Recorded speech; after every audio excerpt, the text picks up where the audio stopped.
Okay po, magandang umaga sa ating lahat. At sa mga sumusubaybay natin, magandang umaga din po sa patuloy niyong pagsusubaybay sa gawain.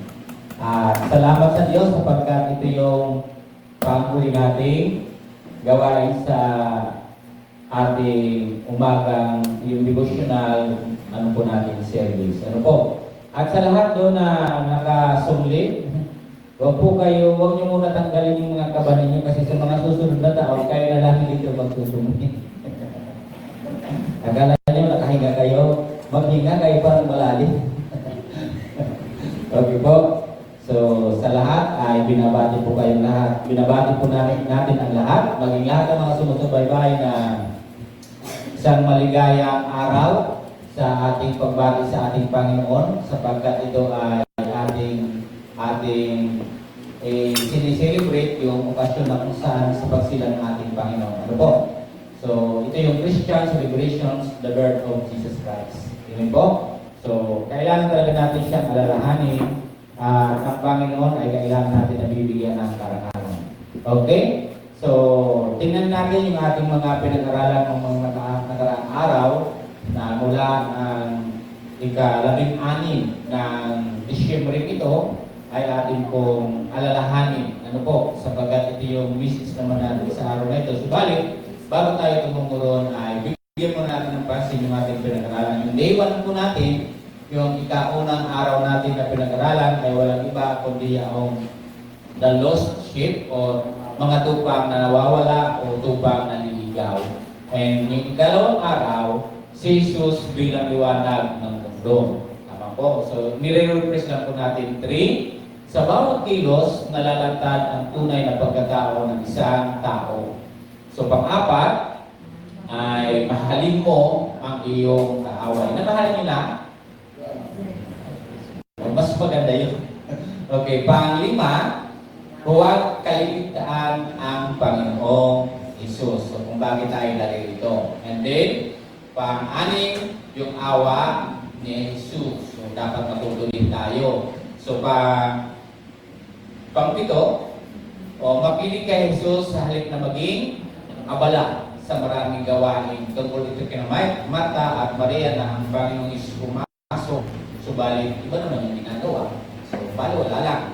So, pang-7, yung kahapon ay prinsipe ng kapayapaan. Kapag wala po si Jesus, wala tayong kapayapaan. Sapagkat kung wala si Jesus, ang prinsipe ay yung sarili. Ang prinsipe dapat si Kristo. Okay po? Sige, ngayon naman yung panghuli nating pag-aaralan ay tungkol na po ito sa pagsamba. Ang sabi po diyan sa ating nilagay to worship, upang sumamba. So bakit nailagay po natin upang sumamba? Yung kaarawan ng Panginoon ay kinakailangan siya ay dapat sambahin. Kailangan natin na kilalanin siya na ating Panginoon. Hindi pwede na ang pagsilang ng Panginoon na hindi natin sambahin o hindi dapat natin sambahin ang ating Panginoon. Siya po talaga yung Panginoon natin. Nag-alay ng kanyang buhay para sa atin. Okay po? So, ang lahat ay ating pong inaanyayahan sa aklat ng Mateo chapter 2, verse 1 to 11. At ang lahat ay inaanyayahan ko pong tumayo at samahan po ninyo ako sa pagbabasa sa mga talata nito. Ano po? Sige, buksan natin at tingnan niyo po yung aking tinutukoy bakit narito tayo ngayon upang sumamba o sambahin ang ating Panginoon. So dito mismo sa talata, many times nabanggit dito na kailangan sambahin siya. Okay, so ano ba yung mga dapat natin gawin dito po? Ano? So sige, sa aklat ng Mateo chapter 2 verse 1 to 11. Okay, kung kayo po ay naririna, ito po yung napapaloob. Ano po? Sabi diyan, after Jesus was born in Bethlehem of Judea, in the days of King Herod, wise men from the east arrived unexpectedly in Jerusalem. First to see him, where is who has been born King of the Jews? For he saw his star in the east and have come to worship him. When King Herod heard this, he was deeply disturbed, and all Jerusalem with him. Verse 4, so he assembled all the chief priests and scribes of the people and asked him where the Messiah would be born. 5, in Bethlehem of Judea, they told him, because this is what was written by the prophet. 7. And you Bethlehem in the land of Judah are by the means list among the leaders of Judah, because out of you will come a leader who will shepherd my people Israel. 17. Herod secretly summoned the wise men and asked them the exact time the star appeared. 8. He sent them to Bethlehem and said, go and search carefully for the child. When you find him, report back to me so that I too can go and worship him. 9. After hearing the king, they went on their way, and there it was, the star they had seen in the east. It led them until it came and stopped above the place where the child was. And then, when they saw the star, they were overjoyed beyond measure. And 11, entering the house, they saw the child with Mary, his mother, and falling to their knees, they worshipped him. Then they offered their treasures and presented him with gifts, gold, frankincense, and myrrh. Tayo ay manalangin. O Diyos, kami po o Diyos ay naririto. Kung bakit kami naririto ngayon, Panginoon God, ay upang sambahin na kayo. Kung bakit kami mayroong gawain at upang kayo ay sambahin. O Diyos, naririto kami, Panginoon, upang ikaw o Diyos ay patuloy lahanin yung mga bagay-bagay na ginawa niyo sa anak, ang importante Panginoon sa buhay namin, o Diyos. Lord God, samahan niyo kami, maging ito ang aming pag-aaral na ito, na magbigay sa aming Panginoon God ng lakas, at yung patuloy na aming pananatilig sa pagsasabi. Pinupuri namin sa tayong pangalan. Tayo pong lahat ay magkakapuna. Sabi niya si Jesus ay pinanganak sa Bethlehem. Ang Huda noong kapanahon ni Haring Herodes, dumating naman sa Jerusalem ang ilang pantas mula sa silangan at nagtanong-tanong doon, nasaan ang ipinanganak na hari ng mga Hudyo?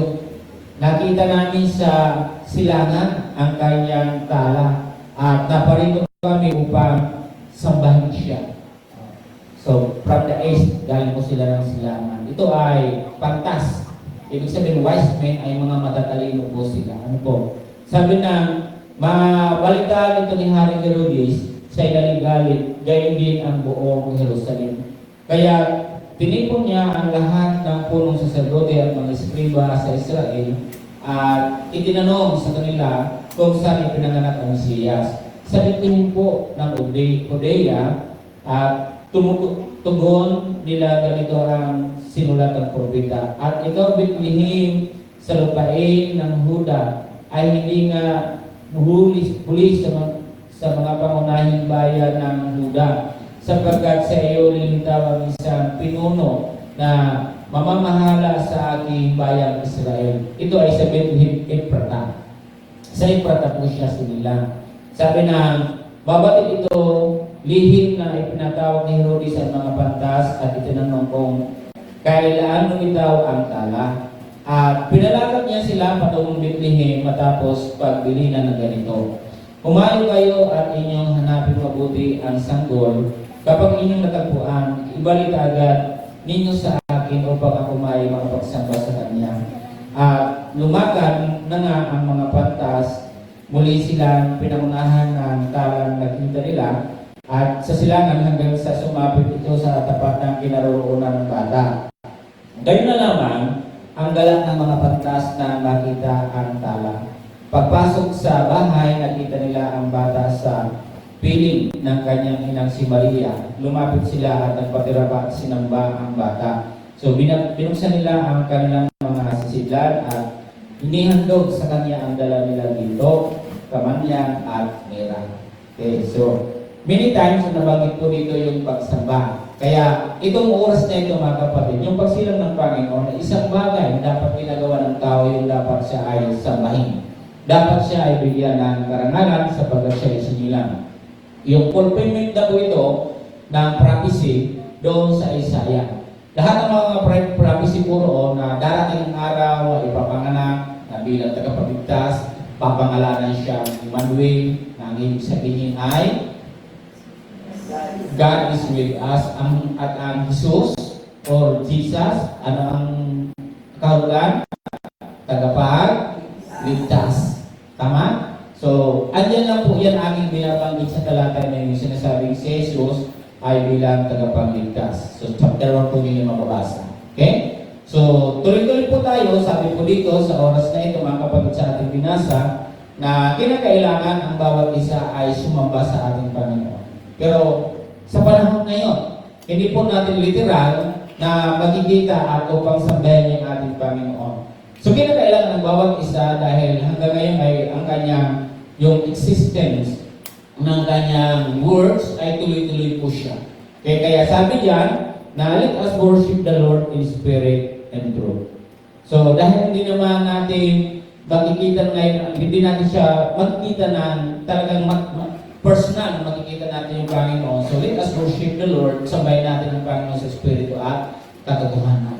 Tama po? So, ito yung paraan na dapat natin gawin through our faith. So, sa ating paniniwala sa Kanya, na totoo na ang ating Panginoon isinilang dito sa mundong ibabaw at siya namatay para sa ating mga kasalanan.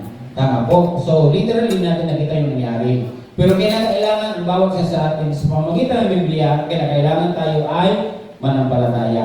So, kailangan na sumasamba tayo, sumbahin natin ang Panginoon sa Espiritu at katotohanan. Kahit wala pong nakakita, kaya nga Spirit po yung binabanggit ng Biblia. Okay, so buksan natin yung talata natin sa aklat ng John 8:24. Okay, parang hindi yan 8:24. Parang mali yung pagkalagay ko po dyan. Pero tingnan ko po muna, no? So, sabi dyan sa aklat na yan na binabanggit, hindi po yan 8:44. Ay, 8:44 ba yung nakalagay? Hindi po. Yun po ay 4:24. 4:24 po yan. God is spirit and those who worship Him must worship in spirit and truth.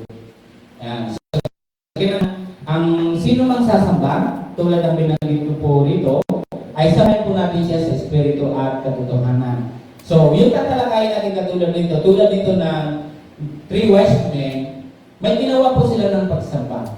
Okay? So, kahit hindi po natin nakikita ang Panginoon, nakita po nila ano lang po yan, halos disim lang naman din po yun. So, kinakailangan po, ano yung ginawa nun at ginagawa din natin kahit hindi po natin nakikita dahil sabi yan, God is spirit and those who worship and He must worship in spirit and truth. Okay? So, kaya inaalala po natin ang ating Panginoon upang sabahin siya sa espiritu at katotohanan. Sabi diyan, how to worship the Lord, paano po natin sabahin ang Panginoon sa panahon natin ngayon. Okay. Pastor, nasa naman sa Jesus, puntahan natin. Okay. So, maglambay tayo, di ba? Kasi, yan po yung nakalagay po doon sa Mateo, yung ginawa po dito ng patas, ay hinanap po talaga nila ang ating Panginoon. Sapagkat yan po ay nabalita na ipinanganak na yung isinilang na sanggol na si Jesus. Okay? Si Jesus po ay pabihira po yung kanyang lugar na kung saan doon siya isinilang. Hindi katulad po sa panahon natin ngayon, ano po, lalo sa mga nanay, sa mga tatay. So, mapapansin po natin na nagpipili tayo ng lugar kung saan kayo ipapanganak. Alba, mayroon kayo mga unang ipapanganak. So, ang mangyayari, naghahanap kayo, minsan yung iba nasa public o di kaya nasa private na mga hospital para sa panganak ng isang babae, ay sila ay komportable, mapalagay sila, di ba, na ilalagay sa tama. Pero alam niyo po, ito yung pambihira kalagayan ng panahon ng ating Panginoon nung siya po ay ipinanganak. Okay? So, nung si Maria, siya po ay instrumento ng Panginoon na para isilang si Jesus, ay habang siya ay nadadalang tao hanggang sa kanya yung malapit na siyang manganak, ay nung malapit na po siyang manganak po noon, ay naghanap po sila ng bahay panuluyan. So, naghanap sila ng bahay panuluyan. Nung sila ay naghanap ng bahay panuluyan, yung inn na hinahanap nila, lahat po ng kanilang kinatukan, hindi na sila welcome. Why? Sapagkat yung bawat bahay na naroon, o bawat mga upahan na pinili ng panuluyan doon, ay lahat po ay may tao na. Kasi sa panahon na yun ay mayroon po mga okasyon Kaya puno na po yun, kaya wala na po silang panabuyan. Diba? So, nang dahil sa malapit na talaga siyang manganak, wala na talagang lugar, naghanap na lang sila ng mga bakanting lugar na kung saan siya pwedeng makapanganak. Okay? So, ang nangyari po ay napunta po siya doon sa may mga nagpapastol. O, doon sa sapsaban na yun, nagpapastol po nung mga panahon na yun. Doon po sila dumako. Hanggang sa dumating yung punto po, welcome naman sila ng mga nagpapastol. So, nung pagdating po doon, nung nangyari po, pinapasok sila, ano naman yung ng mga kawan. Kaya doon po siya sinilang po na makikita po natin na hindi po talaga special yung pagkasila ng ating Panginoon. So, He is our King. Pero makita niyo po, yung kanyang pagkasila ay nasa damuhan po, andun pa sa saban. So kung titingnan niyo po yun, di ba dapat na i-welcome ng maayos, pero ito yung patunay po ng ating Panginoon. Hindi po siya tipong tulad ng mga tao na nangyayari na medyo matataas yung tingin, yung palalo, di ba? So itong kapanganakan ng Panginoon, nagpapakita po ito kung paano dapat tayong nagpapakababa sa bawat sitwasyon na nangyayari sa buhay natin ngayon.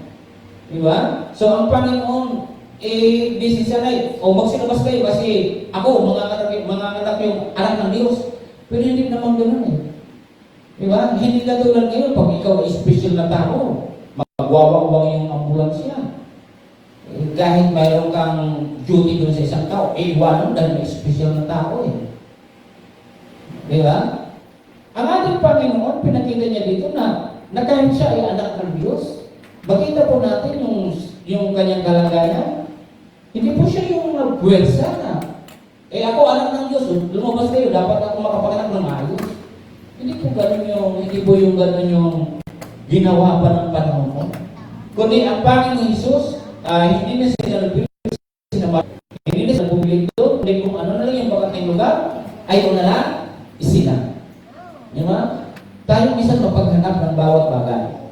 Pero ang Panginoon hindi gano'n. Tinuturuan lang po tayo ng ating Panginoon na pinapaalala sa kanyang kapanganakan yung ating pagpapakababa. Okay? So, sa ngayon, paano ba talaga dapat natin siyang sambahin? So, mayroong tatlong pantas na naghanap from the east, and then hinanap nila. Sapagkat ano yung kanilang nakita na palatandaan na sinila ng Panginoon? Ay ang nakita nila. Yung tala, yung stars. So yung lights hindi nawawala po sa Biblia. Even nung mula ng ating laging may lights tayo kasama. Kasi yung lights kasi talaga ay nagbibigay ng kaliwanagan. Yung lights na yan, walang iba kundi si Jesus. Kaya pag without Jesus in our life, we cannot natin. Kaya napakahalaga talaga si Jesus. Tama po? So, number one, sabi diyan, paano natin sasambahin ang Panginoon? Sabi diyan, in worship, present your body as a living sacrifice. Sabi po diyan, sa pagsamba, ay iharap ang iyong katawan bilang isang buhay na hain. So, dito mayroon tayong life. Pero hindi po yan requires, lalo sa mga malapit sa simbahan. Inilagay natin yan dahil doon sa mga tao nasa malalayo. Tama? Nakalagay po yan, doon po yung nakadesign na ating live streaming.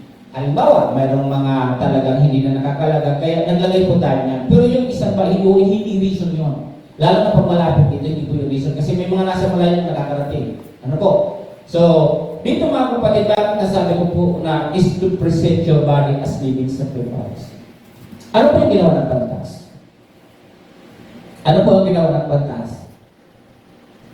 Di ba? Walang reason.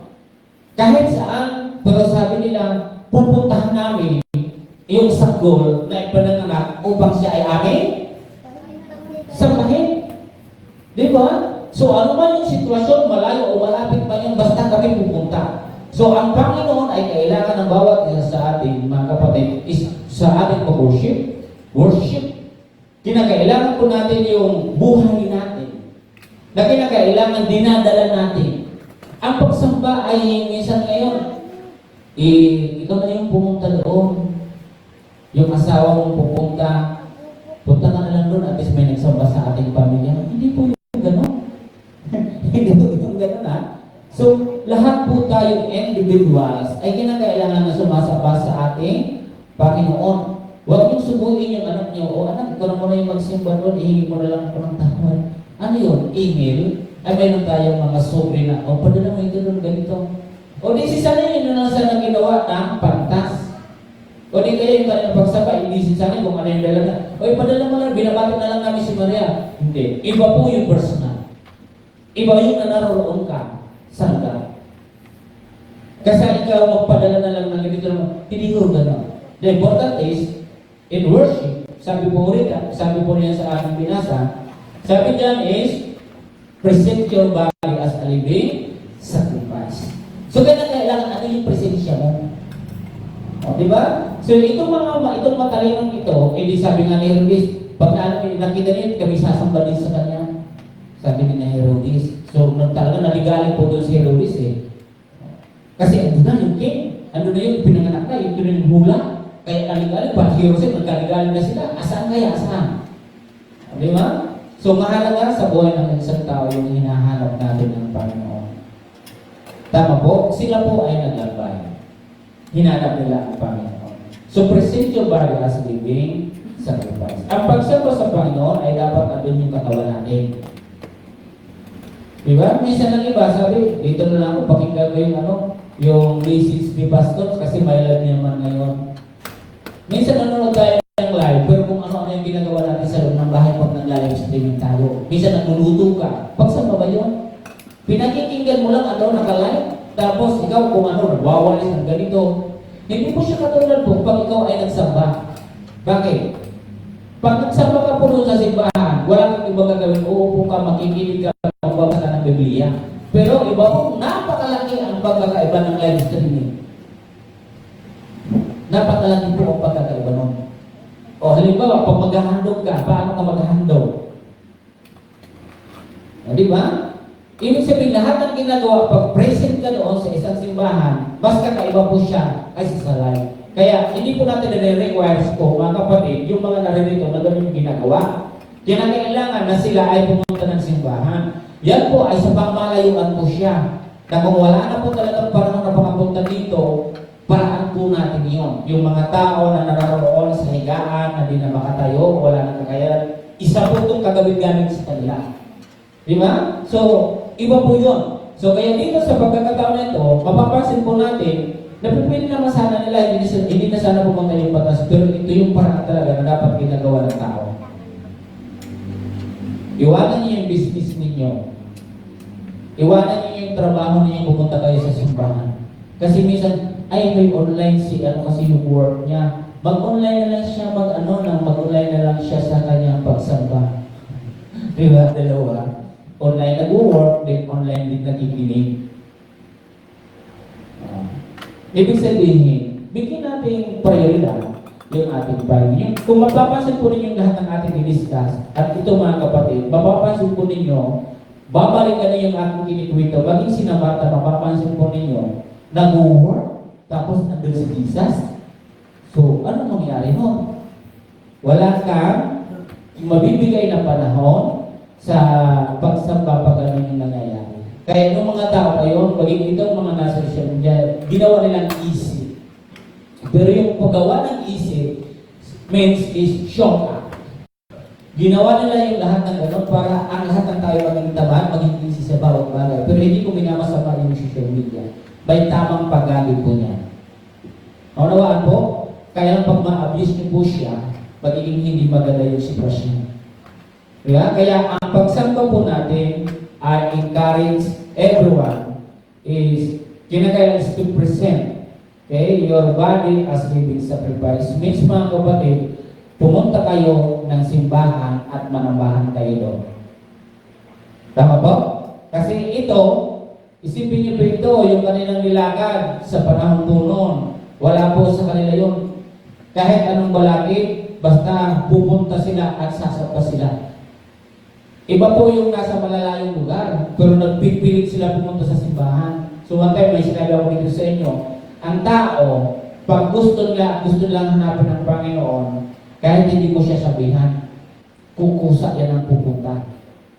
Diba? Kasi kahit pilitin mo yung tao, invite mo, punta ka ng ganito. Pag yung tao, kahit invite ka ng invite at sasabihin ka ng oo, kahit anong gawin mo, pag ayaw, wala kang magagawa doon. Ang tao, isang salita lang, pag gusto niya magsamba, kahit hindi mo sabihan, mabibigla ka doon sa simbahan kasi gusto niya. Tama? Ay, sabi lagi natin dito, kapag ito, ibig sabihin kapag may dahilan, ano ba yun, binabalik ko? Ayun yun. Pag gusto, ay maraming paraan. Pag ayaw, maraming din, kung ano-ano yung mga dahilan. Pag mayroon mga tao, huwag mo nang sabihan. Kasi kahit anong pang mga pinagawa, bibigyan kita ng 5 kilo. Ay, hindi, ganito eh. Bibigyan kita ng 10,000. Ay, hindi talaga masukay siya. Huwag mo nang pilitin. Kasi ang daming dahilan niya. Di ba? So ito, makita po ninyo yung kanilang present your body. Walang gawin eh, hanapin po namin po. Kasi gusto nila eh. Yung paglalakbay na, di biro po yun ha. Di katulad ngayon, may motor na kayo. May sasakyan pa kayo. Tapos sa araw, may tricycle, may mayroon kayo sasakyan, binigyan na kayo ng sepa, tapos gamitin nyo kaya, pumunta na sa bahay. Ang rason, wala nang parkingan, wala nang tayo siya, wala nang parkingan. Kung wala nang parkingan, di magkakagat ka na lang. Di ba? Ito, makita nyo yung aking kikwento sa inyo ngayon. Itong pantas na ito, walang malaki. Okay, Pangalawa, sabi niya, in worship, there is the guidance of light. Okay, sa pagsamba, ay mayroong patnubay ng liwanag.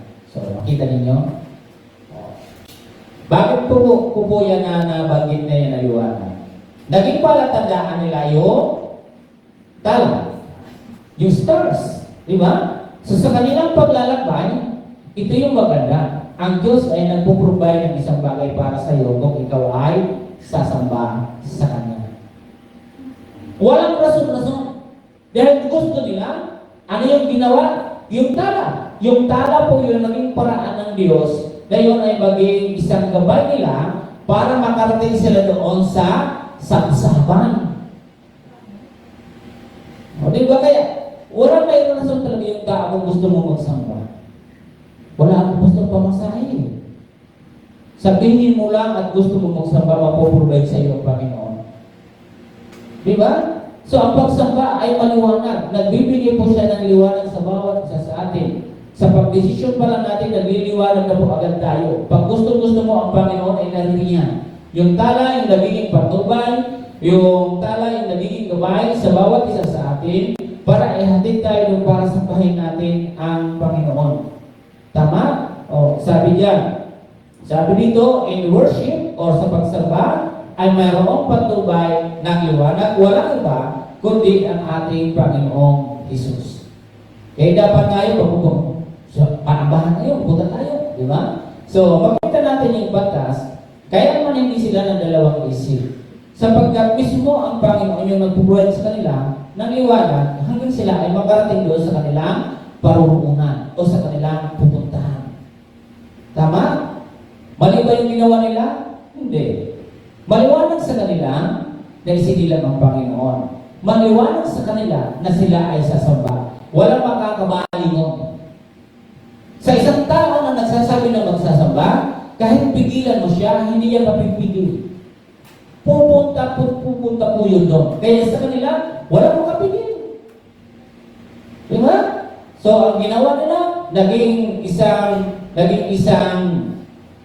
malaking bagay po sa kanila yung liwanag, yung tala na yon, na siya yung liwanag sa kanilang dinaraanan. Hanggang makarating po sila doon sa sabsaban. Di po ba? So tayo lahat, bawat isa sa atin, kung pipiliin talaga natin yon, yun yung ang pinakamagandang bagay. Isinilang dito ang Panginoon, kinakailangan po natin siya sambahin. Tama po? So maliwanag sana sa lahat ng tao na ang pagsilang ng Panginoon ay dapat po siyang sambahin. Maliwanag sa ating lahat sana yun.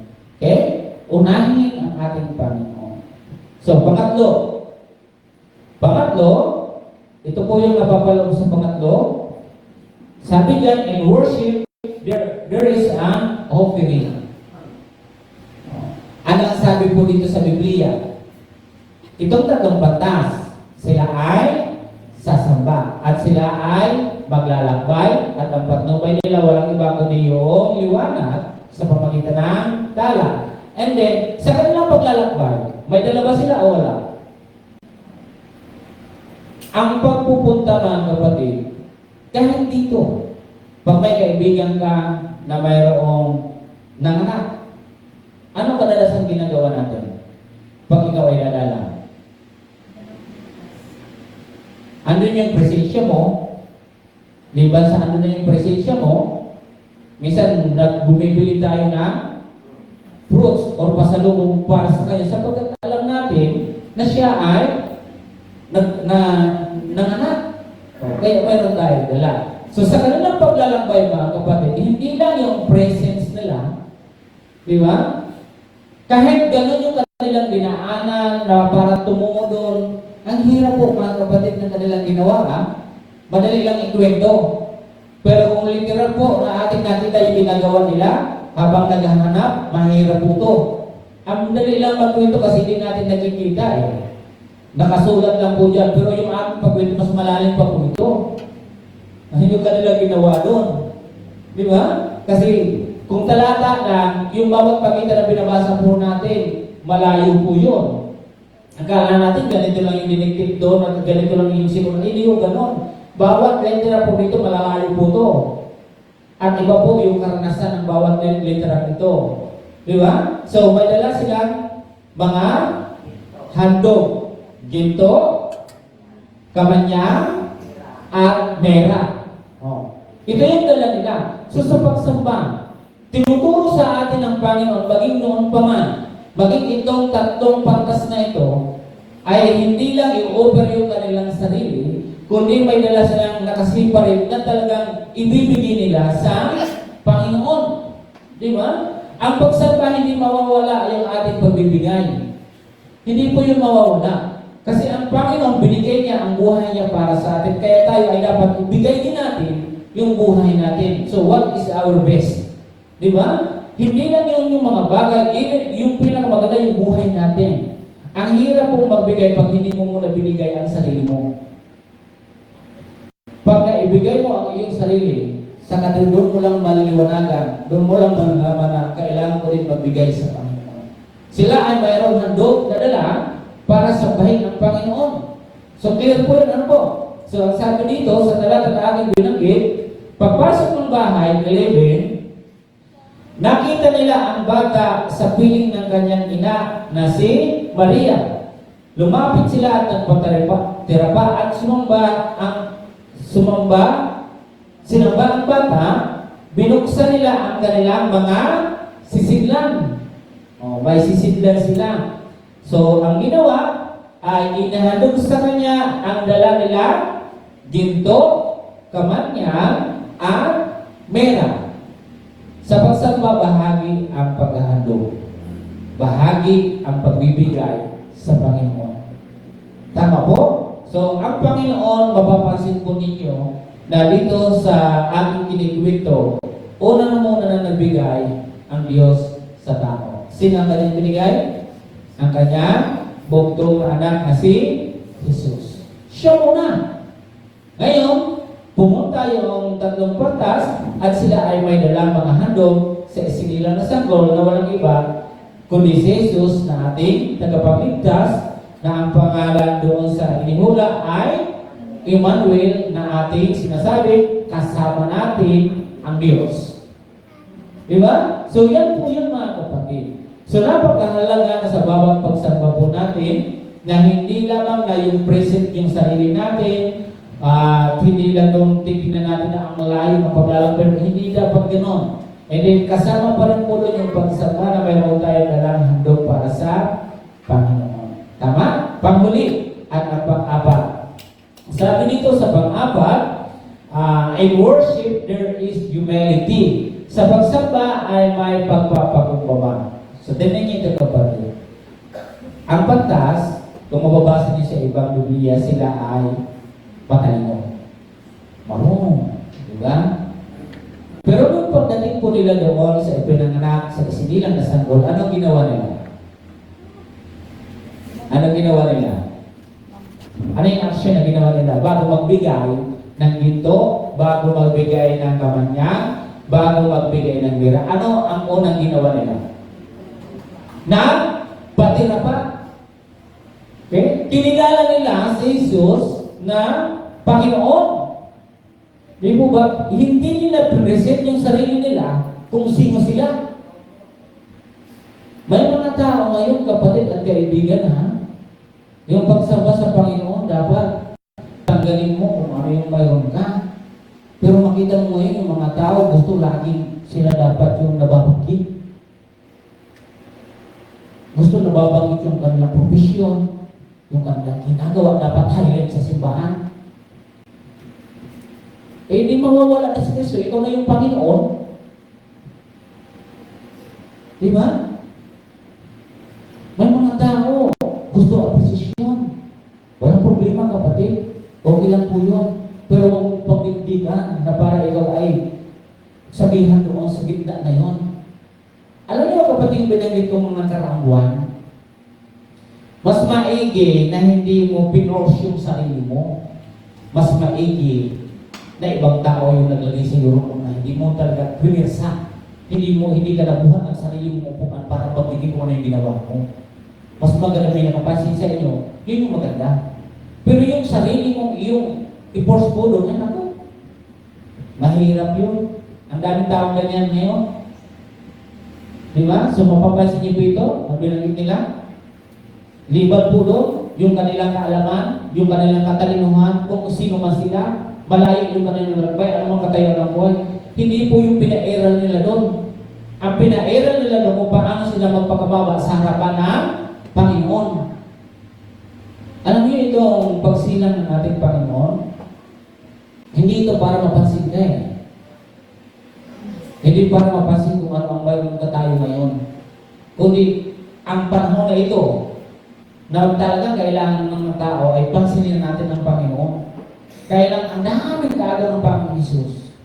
Gusto natin kunin yung lahat ng mga dapat bakuhan natin, magtuon sa Kanya, magtuon sa atin, yung mga bagay-bagay na mayroon tayo, kaya pinapakita natin. Ay, ganito yung sa ganito, yun yung pinagkikwentuhan eh. O, di ba? At ganito yung ano ninyo, ang kaarawan ng Panginoon ay pagkilala sa Kanya.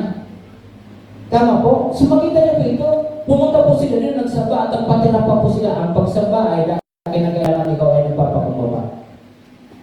Tama po? Ang pagsamba sa Panginoon, dalhin natin yung sarili natin doon na mayroong pagpapakumbaba. Pagpapakumbaba na pinakikinggan natin, inaalam natin yung salita ng Panginoon. Okay? Hindi tayo dapat yung kumuha ng isang special treatment para ikaw ay bahayag mo sa harapan. Eh, hindi ganun. Di ba? Kinakailangan natin, ipakilala natin si Jesus. Hindi mo ipakilala kung sino ka, kung ang ginawa mo doon. Kaya kung ganito, patalino ako ha. Okay? Baka yung Panginoon isinilan doon? Nagpapakita mga kapatid, hindi lang po yung hindi lang yung tatlong pantas. Bakit po nila yung ginawa ng pagpatira ba? Sino po na una magpatira ba? Nagpapakumbaba? O nakita niyo po? Yung makita pa lang nila na ano sa kalagayan ng Panginoon Jesus, nung makita, matalin mo kasi sila, alam nila, nakita pa nila na nasa sabsaban, ano ito ba? Ito sila. Nakita na nila kaagad kung kaano po nagpakababa yung Panginoon Jesus.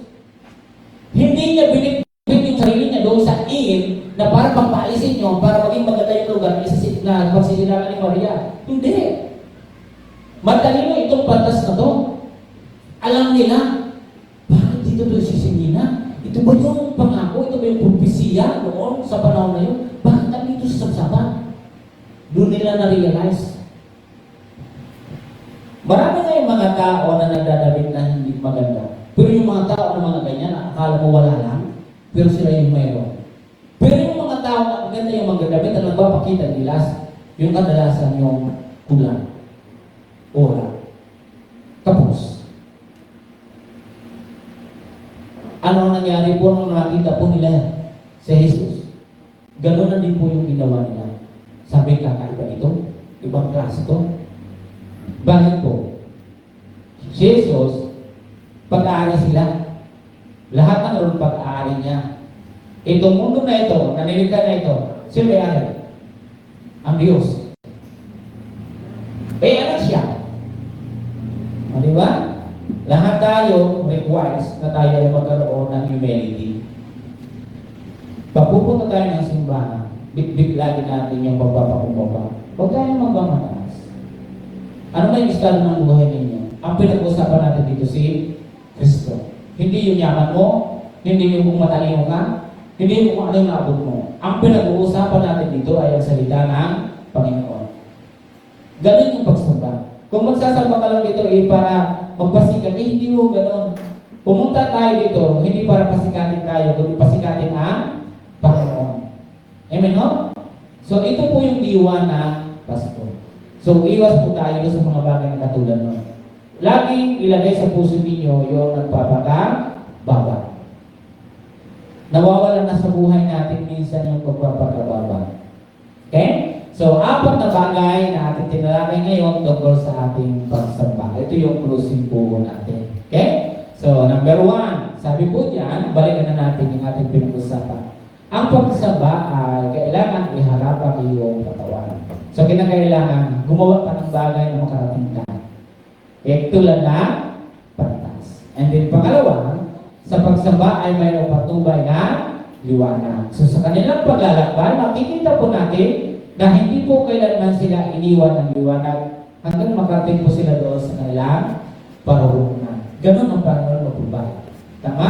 Pangatlo, sa pagsamba ay mayroong handog. So, sa bawat pagsamba natin, ay kailangan sa pagsamba sa Panginoon ay may dala tayong alay. Mayroon tayong ibibigay para sa Panginoon. Pang-apat, ay sa pagsamba ay may pagpapakumbaba. Yung magkakatanggap-tanggap tayo, sapagkat tayo huwag tayong magmamataas. Lagi lang dapat tayo nagpapakababa. Ano po? Mas maganda po ang nagpapakumbaba. Mas maayos. Okay? Sa ating panghuli, yung 4 na bagay na ating babanggitin. Sambahin ang tunay na Diyos. Siya ang tunay na Diyos. Huwag sumamba sa mga Diyos-Diyosan, huwag sumamba sa sarili, huwag sumamba kung kanino pa man. Kundi magsamba tayo sa tunay na Diyos. Sa Espiritu at katotohanan, walang iba kundi ating Panginoon. Pangalawa, sambahin ang Diyos ng may pagsisika. Nagsusumika, your own effort. So dapat may effort tayong ginagawa sa pagsasamba. Ano po?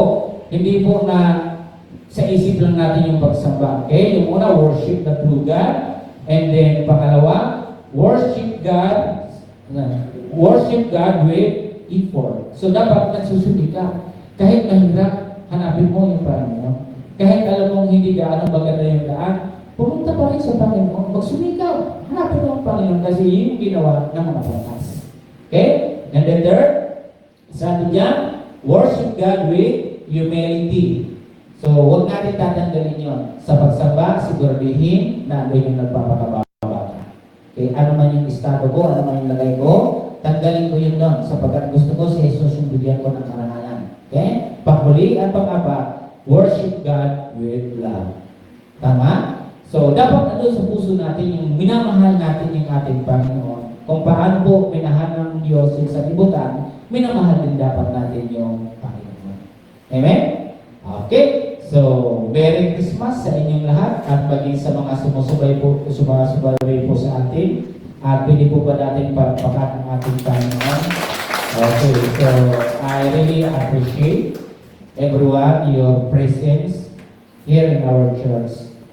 Ilang days? 9 days. So, napagod ba kayo? Huwag kayong sasagot ng hindi kayo napagod kasi kung hindi pa kayo napapagod, meron pa tayo bukas. Okay, so God bless sa inyong lahat.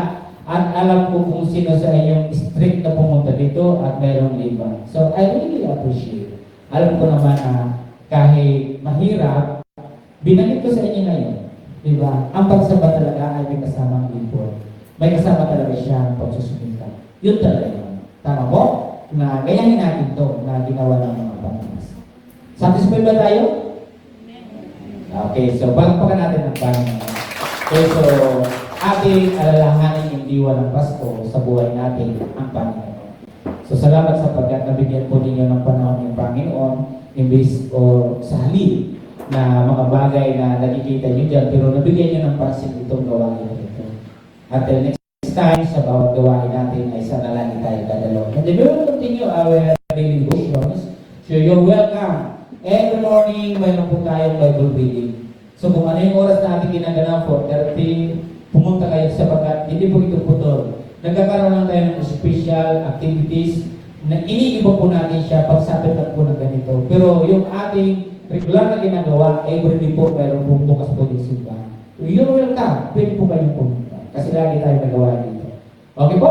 So lahat tayo ay tumayo at sa bawat huli po ng ating gawain ay mayroon tayong paghahandog. Dito nyo na lang po ilagay sa ibabaw. At habang kumakanta po tayo nito, ay dito nyo na lang po ilagay yung ilahandog po ninyo. Ano po? Sige. So, itong kanta na ito ay ating namnamin. Ito po? So, tayo ay awitin natin itong awitin sa ating pagtatapos.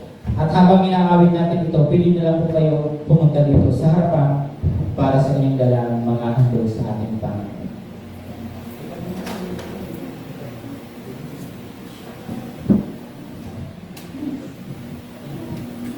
Ano po yung pinag-aasawa?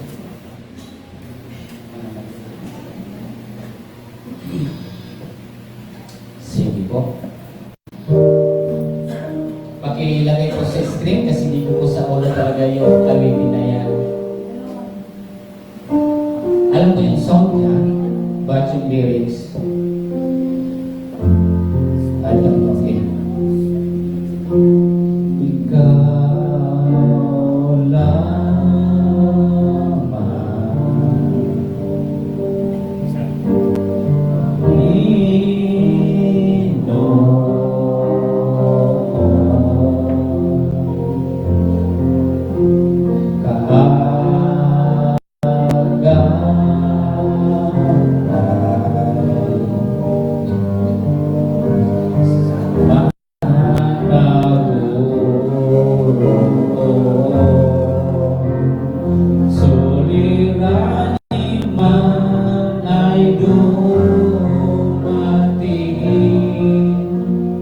Ikaw lamang, O Diyos, ang sasambahin. Panginoon ko, sa'yo lamang mananatili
dumating.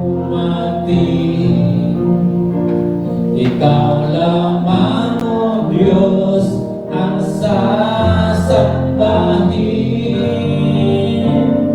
Panginoon ko, sa iyo laban mananatili kailan pa man. Mananatili kailan pa man. Panginoon, kami po ay nagpapasalamat sa oras na ito. Salamat sa biyaya at lakas na iyong pinaranas sa amin. Salamat, Panginoon, sa pananampahang ito iyong pinagkaloob. Lord, I pray sa lahat ng naririto, lahat ng pamilya, lahat ng mga bata, kabataan, mga magulang, lahat ng sumusubaybay, Panginoon. Lord, lahat ng effort at pagsisikap ng bawat isa, Panginoon. Alam niyo po ito, Panginoon. At sa oras na ito, we declare blessings to everyone, Lord Jesus. Lord, pagpalain niyo ang bawat isa. Sa oras na ito, ikaw po, Diyos, ang mangunahan, Panginoon. Maraming pong salamat. And also, I pray, Lord, lahat ng mga Kristyanuhan, pastors, missionaries, Lord, even our country, Lord, we will celebrate, Panginoon, sa iyong kapanganakan, Panginoon. Lord, maraming pong salamat sa oras na ito, sa time, sa paanong mga nilaan na panahon. Maraming pong salamat. Pinupuri po namin kayo, Diyos, sa oras na ito. Salamat po ng marami. Atin pong buksan yung ating isipan at ang ating puso para lamang sa ating Panginoon. Ay naway, sumating lahat ng biyaya at magpapala ng ating Panginoon sa Kristo, ang pag-ibig na walang hanggan ng ating Diyos sa at sa pagkikipag-isa ng Banal na Espiritu Santo ay sumaating lahat ngayon at pagkailanman. Ang lahat ay magsabi na Amen and Amen. So welcome sa lahat. Tayo ay magwanila ang bawat isa. After po nito sa kunting announcement sa lahat. Pwede po muna lahat pa ako. Hindi pa naman siguro kayo malilito. Wala naman siguro tayo discussion. So ngayon ay sabi ko kayo na yung may magkaroon tayo ng konting clarification about our activities in our church. So especially this coming year in doon sa lahat ng mga kasali sa ating program. So ay gusto lang po natin na ayusin, especially your practice. So dito ay nag-a-adjust natin yung simula. Pero sa